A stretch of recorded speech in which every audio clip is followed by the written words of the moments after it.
Any regret in life? Quite a few. एक तो मुझे ये बहुत रिग्रेट है कि तारिक ने कभी मुझे फूल नहीं दिए, हालांकि तारिक को होना चाहिए। हाँ, यही मैं कहना चाहता हूँ, उनको होना चाहिए, उनको तो गिल्ट होना चाहिए। उनको गिल्ट होना चाहिए, रिग्रेट होना चाहिए और सुधर जाना चाहिए। हाँ। मगर मुझे फूल बहुत पसंद है। ये हम फरवरी से पहले चला रहे हैं? नहीं, फूल तो कभी भी दिए जा सकते हैं। हाँ, फरवरी का इंतजार हर वक्त। हाँ हाँ, और मुझे फूल बहुत पसंद है। और मुझे अच्छा, और जिनको फूल पसंद होते हैं उनको अच्छा लगता है कि कोई और उनको फूल दे, वरना मैं अपने लिए फूल हर वक्त खरीद सकती हूँ, जो कि मैं खरीद भी लेती हूँ। तो ये तो खैर on a lighter note, but I do feel at times कि जिंदगी जैसे गुजारी वैसे ही गुजारनी चाहिए थी या फर्क गुजारनी चाहिए थी, क्योंकि हम इंसान हैं और हमें ये पता है कि हमें ज़िंदगी से चाहिए हैं कुछ चीज़ें। हमें अगला स्टेप चाहिए है, पढ़ाई चाहिए, फिर उसके बाद अपना घर चाहिए, फिर उसके बाद औलाद चाहिए, फिर उनको बड़ा करना है, फिर मटीरियल्स चाहिए हैं। हम उस की ख्वाहिश में काफ़ी सारा वक्त लगा देते हैं और फिर एक वक्त आता है जब हम ये सोचते हैं कि लाइक आई डू नाउ कि कहीं पीछे रुक जाना चाहिए था, काम को थोड़ा और कम कर देना चाहिए था, घर को थोड़ा और ज़्यादा करना चाहिए था। क्या मेरे घर की बेहतरी इसमें थी कि मैं किसी एक वक्त पे ये तय कर लेती, जो मैंने अब किया है, कि मुझे ज़िंदगी से एज इन मटीरियल्स जो चाहिए था वो है मेरे पास और मुझे इससे ज़्यादा कुछ नहीं चाहिए। जो आ रहा है उसमें भी मैं ज़रूरी नहीं कि हर चीज़ की तरफ हाथ बढ़ाऊँ, मगर I will not say regret, but the thought that keeps coming back to me is शायद ये मुझे कुछ अरसा पहले सोच लेना चाहिए था। मैं अगर आपकी बात समझ पा रहा हूँ, आप ये कहना चाह रही हैं कि कुछ थोड़ा सा काम को कम करके थोड़ा सा और वक्त आप ये चाहती थी कि आप अपनी फैमिली को देती, ये अब आपको लगता है? मैंने बहुत बैलेंस, ठीक है, उसके बावजूद अब आपको हाँ, हालांकि मैंने बहुत बैलेंस रिटेन करने की कोशिश की है ज़िंदगी में, क्योंकि मैंने हर ज़िंदगी के मरहले पर घर को पहले रखा है, काम को बाद में रखा है। घर, दोस्त, फिर काम। फिर मुझे एक वक्त पे लगा नहीं, घर और काम, दोस्त भी शायद उतने ज़रूरी नहीं हैं, शायद सिबलिंग्स ज़्यादा इम्पोर्टेंट हैं। So I started investing more in my siblings. और जो immediate family होती है, जो immediate family है, but I don't know, that's a regret that I think I have now. और इसका कभी इजहार आपने अपने बहुत ही जो immediate family उससे कभी किया या नहीं किया कभी? No, not really. कभी नहीं? Not really. हाँ, मैं नहीं, बहुत ये वो वाली बात है जो आप सिर्फ अपने से करते हैं, maybe to a friend. But not your family, because आपको लगता है ये कहेंगे हाँ तुमने गलत किया, हमें ज़्यादा वक्त चाहिए था। चलिए, आज उन्हें इल्म तो हो जाएगा, है ना? आज बताएंगे सब मुझे। हाँ, ये बात तो है, ये तो हम भी सोचते थे, तुमने गलत किया है। और हो सकता है कि ये भी कहें कि नहीं, ऐसा नहीं है, आपने भरपूर वक्त दिया। हाँ, ये मैं सुनना चाहूँगी। अच्छी बात है, गुड। कोई गिल्ट कभी किसी बात पे रहता है, कॉन्शियस, जिस पे कचोके लगाता रहता हो कि रुबीना अशरफ ये जिंदगी में गलत हो गया, मुझसे नहीं होना चाहिए था? हाँ, मैं गुस्सा कम करना चाहती हूँ जिंदगी में। चाहती हूँ, चाहती थी? चाहती हूँ, ठीक। हाँ, क्योंकि देखो, actually I believe that anger is a very constructive force.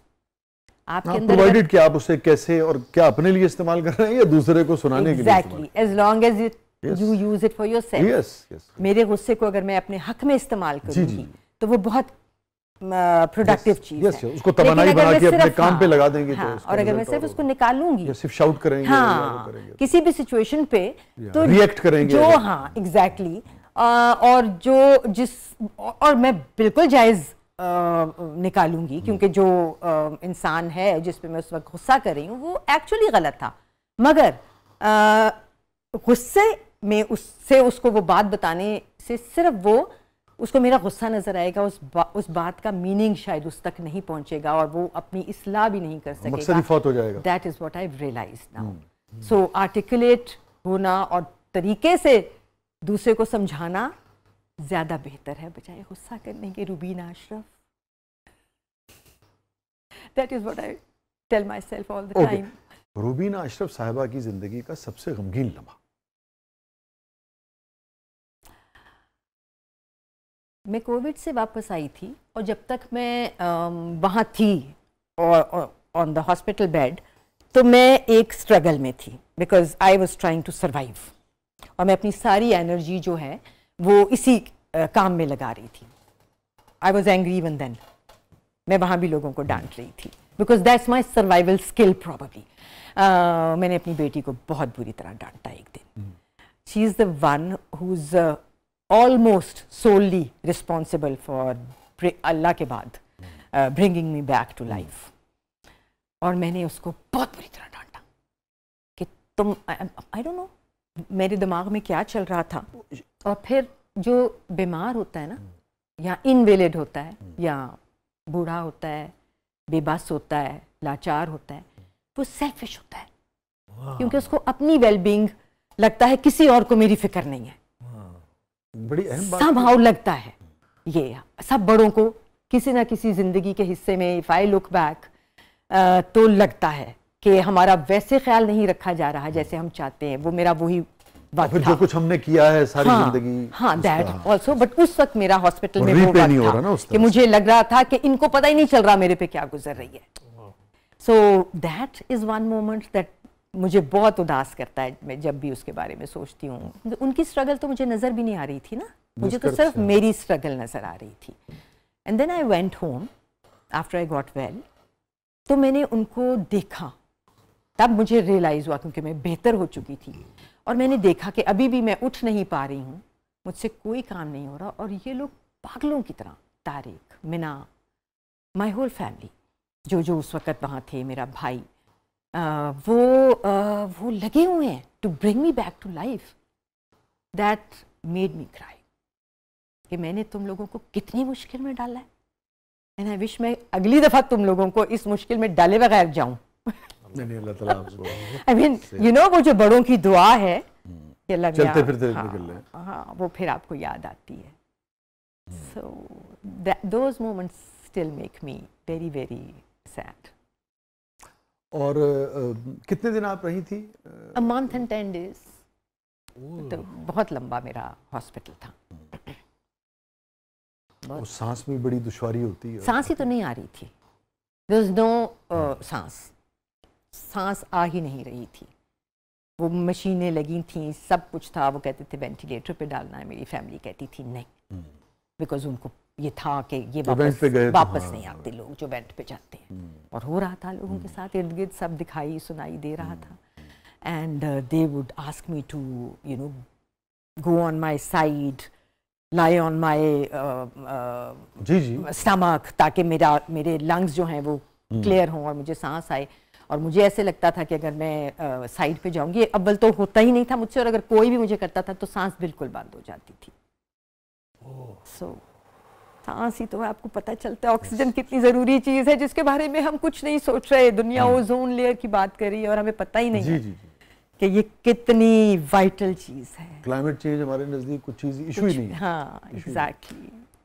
जब आपने अपनी बेटी से, साहबजादी से ये कहा कि आपके बकौल के आपको ये रियलाइजेशन हुई कि थोड़ा सा मैंने सख्ती कर दी और कर दिया, उनका क्या रवैया था, क्या रिएक्शन था?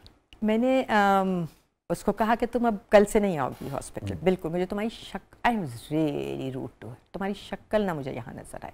तुम घर संभालो, तुम देखो कि you know they sending me food, जो मुझे चाहिए है उसका ध्यान रखो। मुझे क्या पता कि वो बच्ची डॉक्टरों के पास भाग रही है, वो दवाइयों का इंतज़ाम कैसे करें कि चीज़ें शॉर्ट हो चुकी थी ना। तारिक, मिना, वो किस तरह से उस वक्त रात के 3 बजे जाके, जहाँ से पता चलता था कि अवेलेबल है रेमडेसिविर, वो लेके आ रहे हैं। तो अगले दिन सुबह आई रियलाइज्ड उसी वक्त के मुझसे गलत हो गया। And I asked the nurse कि मेरी बेटी आई है, उसने कहा जी आई हुई है। आई सेड कहाँ है? उसने कहा बाहर बैठी हैं, अंदर तो वैसे भी नहीं आ जी, सकते थे, अब वहीं से बात करते थे विंडो से। तो शी आई सेड उनको बुलाओ मेरे पास। तो वो बहुत देर गुजर गई, फिर नर्स आई, मैंने बेल बजाई, तो ऐसे आपको कहा था बुला दें मीना को, आपने बुलाया नहीं। शी सेड जी मैंने उनको बता दिया था। आई सेड उनको कहें दोबारा जाके कि अम्मी बुला रही हैं। सो शी केम, ऐसे जी अम्मा, मैंने कहा आपको बुलाया था, आप अंदर क्यों नहीं आई? तो आपने मुझे मना किया था कि शक्ल ना दिखाना। So that was heartbreaking. I don't know उसको क्या लगा होगा, बट मैं आज भी सोचती हूँ मैंने क्या किया। So that was a sad moment. I hope मैं कभी किसी के साथ ऐसे ना करूँ। हम अगर ये रिश्ता ऐसा है कि कुछ भी कहें वो ठीक हो जाता है।